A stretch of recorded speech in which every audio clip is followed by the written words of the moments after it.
Assalamualaikum anak-anak semuanya.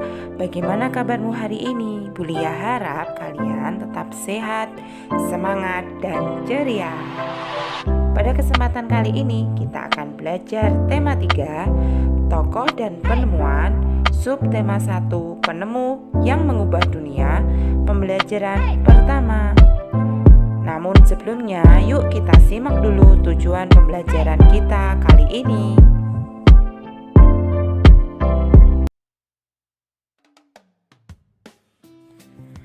Anak-anak, bisakah kalian membayangkan orang-orang terdahulu kita sebelum adanya listrik? Di malam hari kira-kira mereka memanfaatkan apa ya untuk melakukan aktivitas? Siapa yang tahu coba? Ya, betul sekali. Mereka hanya memanfaatkan penerangan seadanya, seperti misalkan lilin, lampu teplok, atau yang agak modern yaitu petromak. Dengan cahaya yang seadanya seperti itu, mereka sudah bisa melakukan aktivitas walaupun terbatas. Nah, sekarang lihatlah lingkunganmu di malam hari. Cahaya lampu bersinar menerangi jalan, sekolah, dan rumah kita. Listrik telah mengubah wajah dunia. Tahukah kamu siapa tokoh yang berhasil menemukan mesin pembangkit listrik? Dan bagaimana lampu-lampu di rumah dapat menyala? Untuk lebih jelasnya, mari kita baca bacaan yang ada di buku kalian dengan judul Listrik Mengubah Wajah Dunia.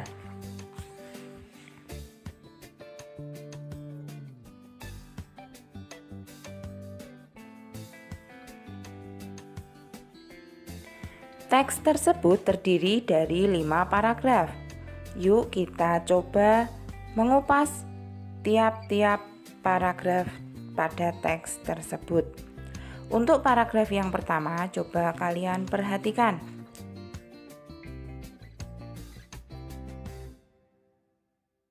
Yang hendak dikupas dari paragraf 1 adalah apa topik masalah yang akan disampaikan oleh penulis. Topik di sini adalah inti dari semua tulisan yang hendak disampaikan oleh penulis. Untuk intinya, Michael Faraday ialah tokoh penemu arus listrik dan bagaimana temuannya itu telah membawa banyak perubahan dalam kehidupan masyarakat di dunia.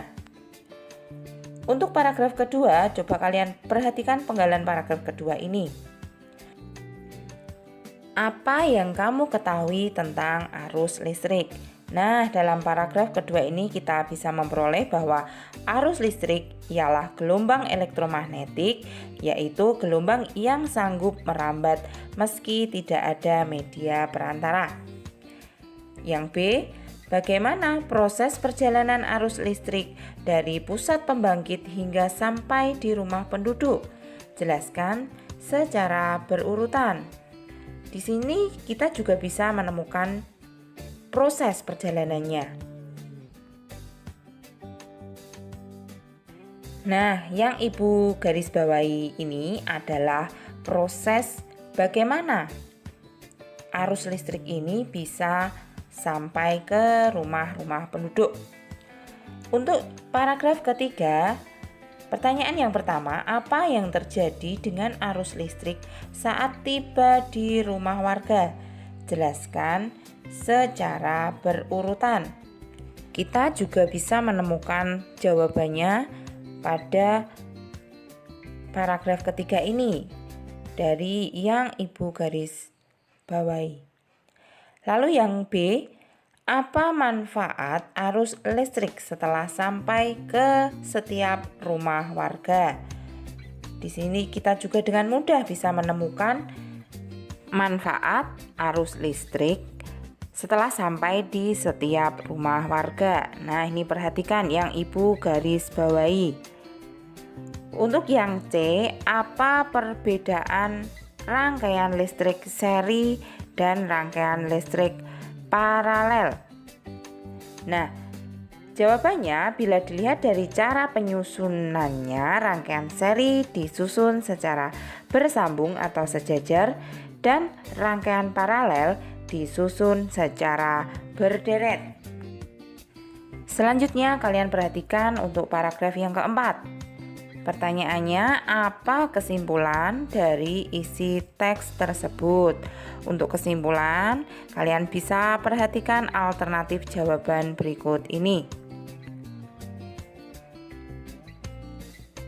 Selanjutnya, yaitu untuk paragraf kelima, kalian perhatikan, adakah pesan yang disampaikan oleh penulis? Jelaskan dengan singkat. Dari paragraf kelima tersebut, kita bisa menarik pesan dari penulis, yaitu kita juga harus tetap bijaksana memakai listrik dalam kehidupan sehari-hari. Bagaimana mudah bukan untuk menentukan atau mengupas isi dari setiap paragraf. Anak-anak, tahukah kalian bagaimana cara orang-orang melakukan perjalanan jauh dengan keadaan yang gelap gulita? Siapa yang tahu?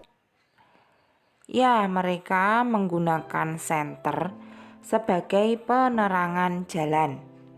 Senter yang pertama kali diperkenalkan dan diperdagangkan secara luas pada tahun 1898 oleh perusahaan milik Conrad Hubbard yang memiliki nama asli Akiba Horowitz.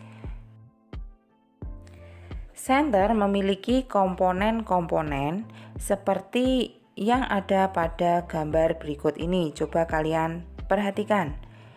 Yang pertama itu disebut sebagai baterai. Fungsinya sebagai sumber arus listrik. Nah, yang kedua yang seperti itu namanya lampu reflektor.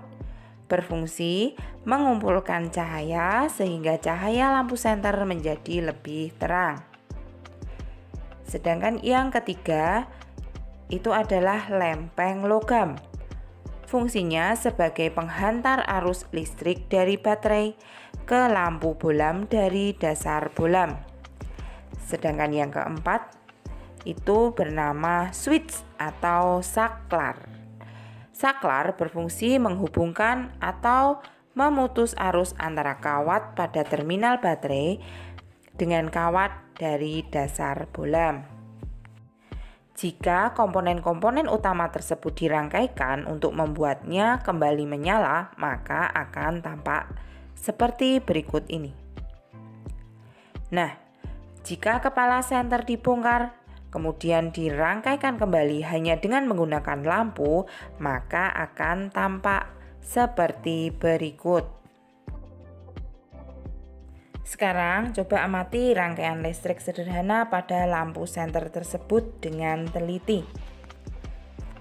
Bagaimana posisi lempengan logam untuk membuat lampu menyala?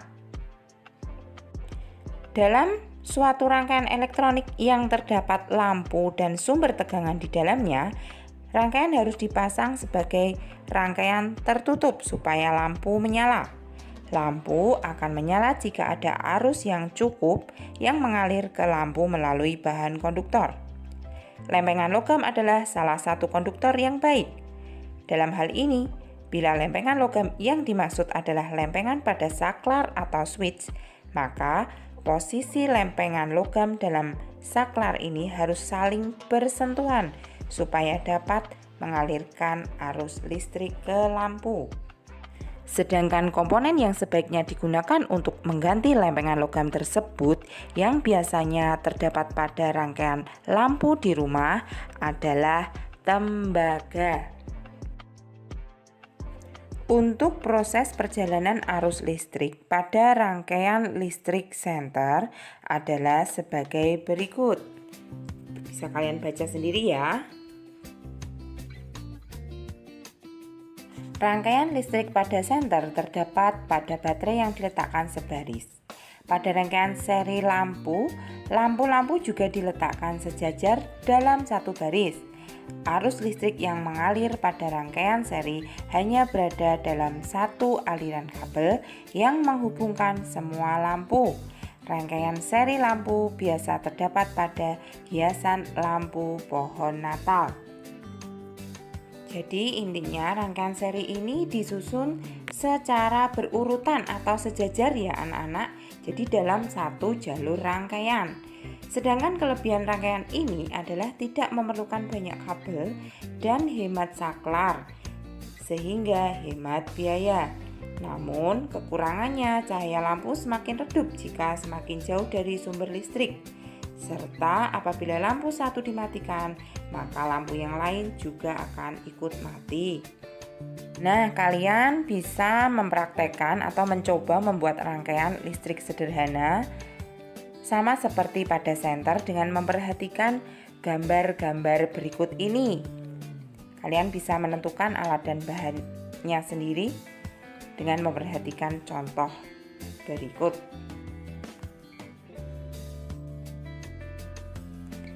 Sekarang yuk kita perhatikan bola lampu yang terdapat di dalam kelas kalian. Coba kalian nyalakan lampu tersebut. Menurutmu apa perbedaan antara masa sebelum ada listrik dan setelah ada listrik? Sebagai contohnya, dahulu sebelum ada listrik, orang-orang itu menyetrika pakaiannya menggunakan setrika berbahan kayu bakar. Di mana setrikanya itu berat sekali loh anak-anak. Kalian sudah pernah lihat? Gambarnya seperti ini. Dan setelah ada listrik, orang-orang mulai menggunakan setrika listrik yang lebih ringan dan bisa diatur suhu panasnya. Dahulu komunikasi juga hanya dilakukan dengan cara tatap muka di satu wilayah saja. Dan sekarang setelah ada listrik, komunikasi bisa dilakukan jarak jauh. Jangankan berbeda tempat, berbeda negara pun sekarang ini kita bisa melakukan komunikasi dengan jelas dan cepat. Contoh yang ketiga, sebelum ada listrik, masyarakat hanya melakukan pekerjaannya di siang hari. Sedangkan setelah ada listrik, pekerjaan lembur juga bisa dilakukan pada malam hari. Selanjutnya, siswa zaman dahulu ketika malam hari mereka belajar, itu hanya menggunakan penerangan lampu minyak. Bisa kebayangkan gelapnya? Sedangkan setelah ada listrik, siswa bisa belajar dengan penerangan lampu listrik. Contoh yang terakhir, sebelum ada listrik, orang-orang mengisi bak air mereka dengan timba tali. Sedangkan setelah ada listrik, bak air diisi dengan air menggunakan pompa listrik. Kalian bisa mengamati lingkungan di sekitarmu. Temukan sebanyak mungkin pengaruh listrik dalam kehidupan di bidang sosial dan budaya di lingkungan tempat tinggalmu. Mudah bukan? Kalian juga bisa menuliskannya dalam bentuk peta pikiran, seperti yang ada pada buku tema kalian. Nah, demikian tadi anak-anakku semuanya. Pembelajaran kita untuk kali ini telah selesai. Ibu harap video yang Ibu berikan ini bermanfaat untuk kalian semua. Burung belibis, burung dara. Sampai jumpa di video selanjutnya. Wassalamualaikum warahmatullahi wabarakatuh. Selamat belajar.